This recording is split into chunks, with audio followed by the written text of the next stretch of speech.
What is going on? Today I have 4 different versions of the Kansept Mainstreet. Now, out of all the knives I've handled from Kansept Knives, this is one of my favorite models, and for a few reasons, we're definitely going to get into it. All 4 of these are different and special in their own ways, and something really cool about Kansept Knives is that for every model that they sell, they have several different options, like different scale options, different blade, steel options with different finishes. But basically we're going to start with the pretty much the least expensive model, and we're going to work our way up. So this one here, this is the one I personally own. This is the least expensive and most base excuse me, base model. We got the 154 cm coated blade. It is a Warncliffe blade, by the way, a super handy blade for everyday carry. Also, 154 cm steel is a pretty good steel for EDC. It's not going to have the best edge retention, but it's super easy to sharpen. It's kind of a step down from S35VN, very similar to that steel, but just slightly less quality, if that makes sense. Still a very good steel for most people. The scales on this one, obviously, we got the green micarta. Now, interestingly enough, we don't have steel liners, but we do have the steel lock bar, obviously. The ergonomics on all of these knives are obviously going to be the same. They got the same handle shape and contouring.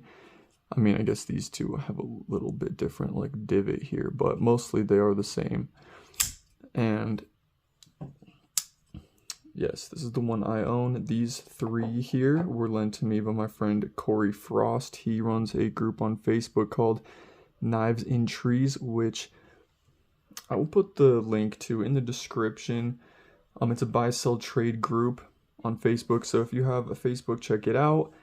He posts ads on a weekly basis with hundreds of great quality used knives for sale. So the next one we're going to talk about is this one here.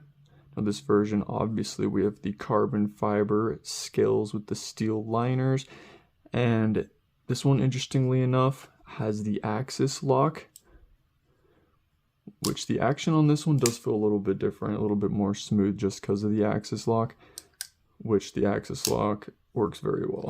You can deploy the blade from the axis lock. Super easy to manipulate. So yeah, the action on this is absolutely amazing. You can very easily do the reverse flick as well as the thumb flick. You can do the reverse flick in a couple different ways. You can do it with like the fingernail, or you can get a little bit lower on the scale and use like the flesh of your finger, which I can personally do both, but it takes a little bit of practice. And then same with the thumb flick, you can use the flesh of your thumb, or you can easily use the nail, whichever you prefer for this one. This blade steel, we got the stonewash finish. I believe it's S35VN. Let's see, what does it say? Does it even say on this knife?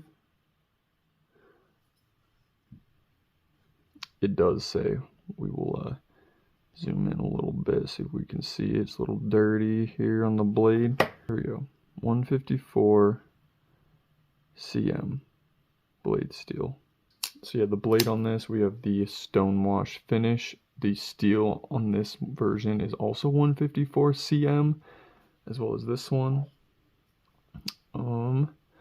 Both of these, I mean, all of these knives, we have this little bit of jimping on the blade here, which is very not aggressive at all. Like, it's kind of nice to have, but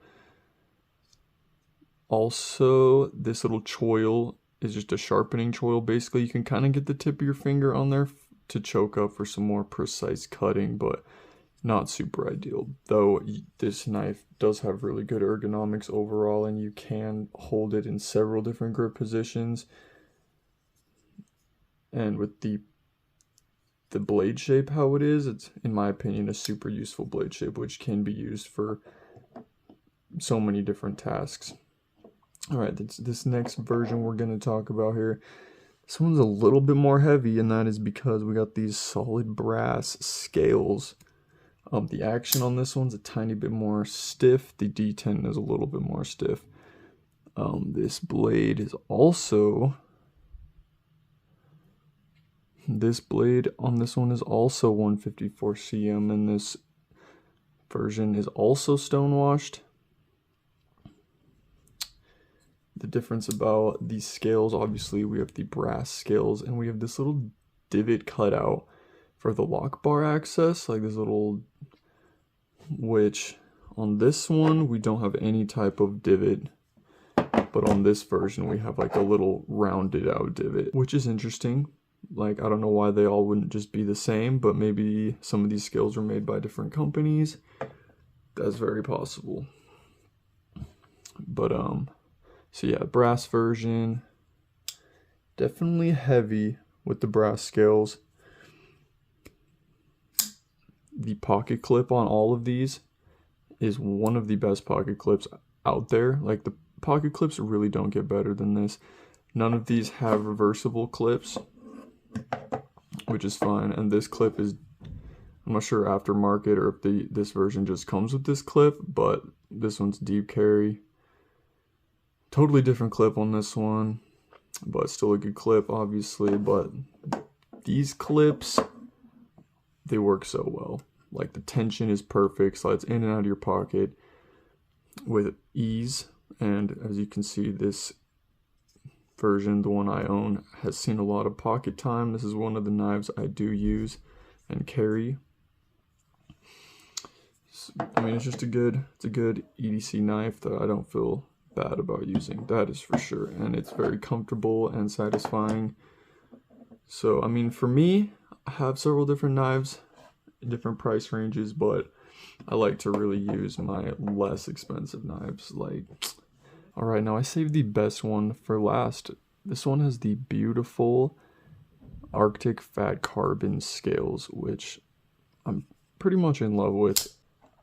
And then the blade on this one is also stonewashed, but this one is M390 still. So definitely an upgrade over the 154 cm.